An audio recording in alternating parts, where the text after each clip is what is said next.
G7 માં મોદીએ હોર્મુઝમાં ભારતીયોના મોતનો મુદ્દો ઉઠાવ્યો. ટ્રમ્પને કહ્યું કે નાવિકોની સુરક્ષા આપણી જવાબદારી. ભારતીય નાગરિકોના મૃત્યુ પર વ્યક્ત કરી ચિંતા. મોદી ટ્રમ્પ વચ્ચે મહત્વપૂર્ણ દ્વિપક્ષીય બેઠક.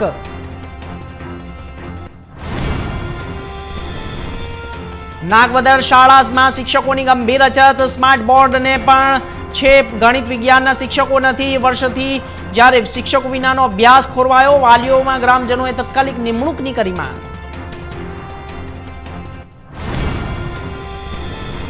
રાજુલાના ખોવાયા ગામે સિંહના હુમલામાં યુવકનું મોત. વન મંત્રી અર્જુન મોઢવાડિયાએ વ્યક્ત કર્યું દુઃખ. સંબંધિત સિંહ પરિવારોને રેસ્ક્યુ કરી પાંજરે પુરાયા. ટ્રેકરો વધારવા પેટ્રોલિંગ સઘન કરવા સૂચના.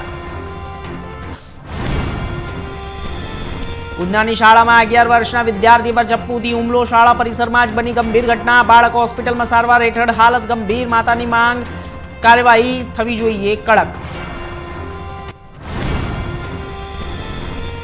વડોદરામાં ગમખ્વાર અકસ્માત, 10 લોકોના મોત. કોટંબી સ્ટેડિયમ નજીક ટ્રક લક્ઝરી બસ વચ્ચે ભીષણ ટક્કર. રાજસ્થાનની સુરત જતી બસ અકસ્માતનો ભોગ બની. 25 થી વધુ મુસાફરો ઘાયલ. એસએસજી હોસ્પિટલમાં સારવાર ચાલુ. કેશોદમાં વ્યાજખોરોના ત્રાસથી આત્મહત્યાની કોશિશ. સરકારી કર્મચારી હરસુખ મારુએ ઝેરી ટીકડા ખાધા. ધમકી અને હેરાનગતિને ગંભીર આક્ષેપો. સુસાઇડ નોટ બાદ પોલીસે તપાસ શરૂ કરી. સુરેન્દ્રનગરમાં પીજીવીસીએલના મેગા વીજ ચેકિંગ. 107 વીજ ચોરીના કેસ ઝડપાયા. 58 સ્થળે કાયદેસર વીજ જોડાણનું નહોતું અને ચોરી બદલ ₹54.65 લાખનો દંડ ફટકારાયો. ભેળસેળ સામે રાજવ્યાપી મેગા ચેકિંગ અભિયાન શરૂ. 5.89 કરોડના ખાદ્ય પદાર્થો સામે કાર્યવાહી. ઘી, તેલ, દૂધ અને પનીરની ગુણવત્તા પર રાજ્યભરમાં તવાઈ. ભેળસેળખોરો સામે ઝીરો ટોલરન્સની નીતિ. આરોગ્ય મંત્રી.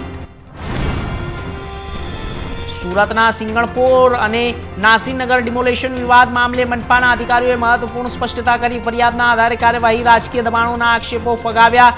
નાસીનગર ડિમોલેશન મામલે તપાસની સમિતિની કાર્યવાહી શરૂ.